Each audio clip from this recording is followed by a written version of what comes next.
1400 سال بعد آنے والی امت بھی سمجھ لو، اگر نکاح کی آڑ میں حرام کام کرو گے، تم زبان سے بھلے اپنے آپ کو سنی کہو مگر تو ہم میں سے کبھی نہیں ہو سکتا۔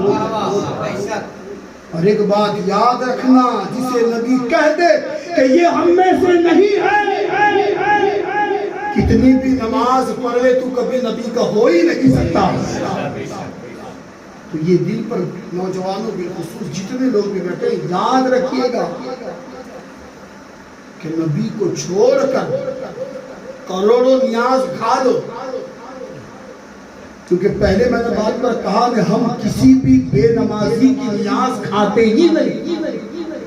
تو بتاؤ جب بے نمازی کی نیاز نہیں کھاتے تو پھر بے نمازی ہو کر نیاز کھاؤ، تو یہ کہاں کا انصاف ہے؟ اور ایک بات یاد رکھنا، بے نمازی ہو کر نیاز کھاؤ گے پیٹ ضرور بھرے گا، کیونکہ یہ صدقہ ایک ولی کا ہے۔ مگر یاد رکھنا، اگر نماز کے ساتھ نیاز کھائی اور جس کی نیاز کھائی اس کی سیرت کو اپنے سینے میں جگا دیا تو پھر وہ تمہارے لیے نیاز کا دانا دانا نہیں، نور بن کر تمہارے کردار کو چمکتا ہوا دکھائی دے گا۔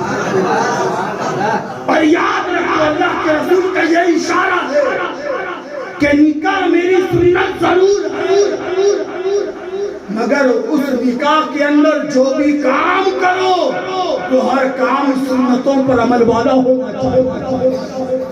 چاہے تمہارا کھانا ہو وہ بھی سنت کے دائرے میں ہو، رشتہ داری ہو سنت کے دائرے میں ہو، ایک دوسرے کا سمن ہو وہ بھی سنت کے دائرے میں ہو، جو محبت ہو وہ سنت میں ہو۔ تو لہذا اگر ہم نبی کی سنتوں کے دائرے میں نکاح کریں گے تو وہ نکاح بھی تمہارے لیے جفا نہیں وفا والا نظر آئے گا۔ اور ایک بات جو آقا نے فرمائی کہ سنتوں پر عمل، ایک بات ہمیشہ یاد رکھنا کہ نکاح کے بعد آنے والی جتنی بھی زندگی ہے اس پر اپنے آپ کو دیکھنا ہوگا کہ ہم کس طرح نبی کی سنتوں پر عمل کر رہے ہیں۔ نبی نے جس طرح اپنی والدہ کا خیال رکھا کیا ہم بھی اس طرح خیال رکھ رہے ہیں؟